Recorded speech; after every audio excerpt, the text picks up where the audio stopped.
Davos ఈ పేరు తెలియని ప్రపంచ దేశాలు అందులోని ప్రభుత్వాలు ఉండకపోవచ్చు. కార్పొరేట్ కంపెనీలకైనా ప్రభుత్వాధినేతలకైనా దావోస్ ఒక ఎకనామిక్ బూస్టప్ లొకేషన్. ప్రభుత్వాల గ్రోత్ ఇంజిన్ కు ఇంధనం లాంటిది దావోస్. ఇక్కడ ఎన్నో సదస్సులు సమావేశాలు జరుగుతుంటాయి. కానీ పెట్టుబడిదారుల్ని ప్రభుత్వాధినేతలను ఒకే వేదికపైకి తీసుకొచ్చే వరల్డ్ ఎకనామిక్ ఫోరం పేరుతో జరిగే వార్షిక సదస్సుకు ఏటా ప్రాధాన్యత పెరుగుతూ వస్తోంది. ప్రపంచ దేశాల రాజకీయ ఆర్థిక నిర్ణయాల కేంద్రంగా దావోస్. పెట్టుబడుల సదస్సులకు స్వర్గధామం ఎలా అయ్యింది? స్విట్జర్లాండ్ దావోస్నే అన్ని దేశాలు ఎందుకు ఎంచుకుంటాయి? ప్రభుత్వాలను కార్పొరేట్ కంపెనీలను దావోస్ ఎలా ఒక్కటి చేస్తుంది? దావోస్ టూర్ అనగానే ఇండియా సహా చాలా దేశాలు తమ వ్యాపార వాణిజ్య నైపుణ్యాలను ప్రదర్శిస్తూ పెట్టుబడులను ఆకర్షిస్తుంటాయి. అగ్రరాజ్యాలు అమెరికా, రష్యా, చైనా, యూరోపియన్ యూనియన్తో పాటు ప్రపంచవ్యాప్తంగా ఉన్న చిన్నా పెద్ద దేశాలన్నీ ఒకే వేదికగా వ్యాపార వాణిజ్య ఒప్పందాలను చేసుకునేందుకు దావోస్ వైపు అడుగులు వేస్తుంటాయి. ఈ ఏడాది కూడా దావోస్ సదస్సుకు అనూహ్య స్పందన వచ్చింది. అ స్పిరిట్ ఆఫ్ డైలాగ్ అనే నినాదం ఈ ఏడాది థీమ్. ప్రపంచవ్యాప్తంగా నెలకొన్న భౌగోళిక ఉద్రిక్తతలు, ఆర్థిక అనిశ్చితిని తొలగించడమే ఈ ఏడాది వరల్డ్ ఎకనామిక్ ఫోరం ప్రధానోద్దేశం. దావోస్ ప్రపంచ ఆర్థిక వేదిక 2026 సదస్సుకు ప్రపంచవ్యాప్తంగా సుమారు 130 దేశాల నుంచి 3,000 మందికి పైగా ప్రతినిధులు హాజరయ్యారు. ఇందులో దేశాధినేతలు, ఆర్థిక మంత్రులు, దిగ్గజ సంస్థల చైర్మన్లు, సీఈఓలు ఉన్నారు. అమెరికా అధ్యక్షుడు డొనాల్డ్ ట్రంప్ రెండోసారి అధికారంలోకొచ్చిన తరువాత పాల్గొంటున్న అతిపెద్ద అంతర్జాతీయ సదస్సు ఇది. ఆయనతో పాటు టెస్లా సీఈఓ ఎలాన్ మస్క్ కూడా అమెరికా ప్రతినిధి బృందంలో కీలకంగా మారారు. యుద్ధ పరిస్థితులు, దేశ పునర్నిర్మాణంపై చర్చించేందుకు యుక్రెయిన్ అధ్యక్షుడు జెలెన్స్కీ కూడా ఈసారి దావోస్లో అడుగుపెట్టారు. European Union commission president, China premier అంటే ప్రధాని స్థాయి నాయకులు, వారి ఉన్నత స్థాయి ఆర్థిక బృందం, నార్వే, స్విట్జర్లాండ్ దేశాల ప్రధానులు, నోబెల్ కమిటీ ప్రతినిధులు తరలివచ్చారు. ఇటు మన దేశం నుంచి కేంద్ర రాష్ట్రాల ప్రభుత్వాల్లోని కీలకమైన వ్యక్తులు దావోస్లో అడుగుపెట్టి పెట్టుబడుల వేట సాగించారు. కేంద్ర మంత్రులు అశ్విని వైష్ణవ్, శివరాజ్ సింగ్ చౌహాన్, ప్రహ్లాద్ జోషి, కింజారపు రామ్మోహన్ నాయుడు ఇలా దేశం నుంచి ఈసారి కేంద్ర రాష్ట్ర స్థాయిల్లో బలమైన నాయకులు కనిపిస్తున్నారు.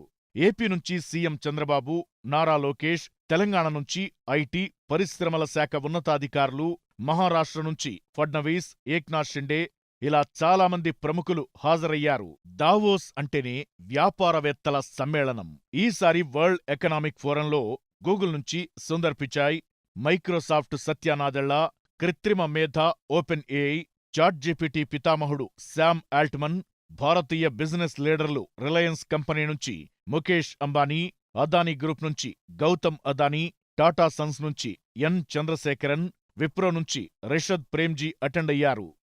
వీళ్లంతా తమ తమ కంపెనీలు, ప్రభుత్వాల పనితీరును ప్రశంసిస్తూ వరల్డ్ ఎకనామిక్ ఫోరంలో పెట్టుబడుల వేట సాగిస్తున్నవాళ్లే. ప్రపంచవ్యాప్తంగా ఎన్నో అందమైన నగరాలున్నాయి. అతిపెద్ద దేశాలకు కొదవలేదు. కానీ స్విట్జర్లాండ్లోని చిన్న మంచు కొండల గ్రామం దావోస్ ఒకప్పుడు కేవలం ఊపిరితిత్తుల వ్యాధిగ్రస్తుల కోసం ఒక శానిటోరియంగా ఉండేది. కానీ 1971లో క్లాస్ స్వాబ్ దీన్ని యూరోపియన్ మేనేజ్మెంట్ ఫోరంగా ప్రారంభించి ఇవాళ ప్రపంచంలోనే అత్యంత శక్తివంతమైన ఆర్థిక వేదికగా మార్చారు. ఇప్పుడు ఈ చిన్న ప్రదేశం లక్షల కోట్ల రూపాయల ఒప్పందాలకు వేదికగా నిలుస్తోంది. దావోస్ సదస్సు కేవలం చర్చల వేదిక మాత్రమే కాదు, ఇది ప్రపంచ దేశాల ఆర్థిక భవిష్యత్తును నిర్ణయించే కేంద్రం. అంతర్జాతీయ రాజకీయాలకు, ఆర్థిక నిర్ణయాలకు కేంద్ర బిందువుగా మారుతోంది.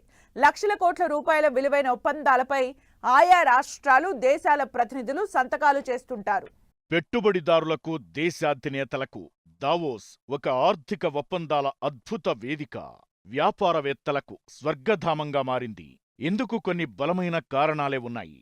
అందులో ప్రధానమైంది దావోస్ ఉన్న స్విట్జర్లాండ్ చారిత్రకంగా తటస్థ దేశం.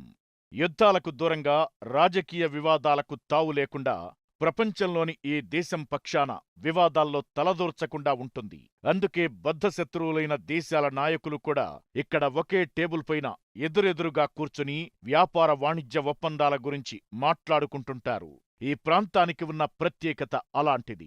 ఇక్కడ జరిగే చర్చలు వివాదాలకు తావు లేకుండా చాలా వరకు పరిష్కారమవుతాయన్న సెంటిమెంట్ కూడా దావోస్ను ప్రపంచ పటంలో ఒక ప్రత్యేకమైన ప్రాంతంగా మార్చేసింది.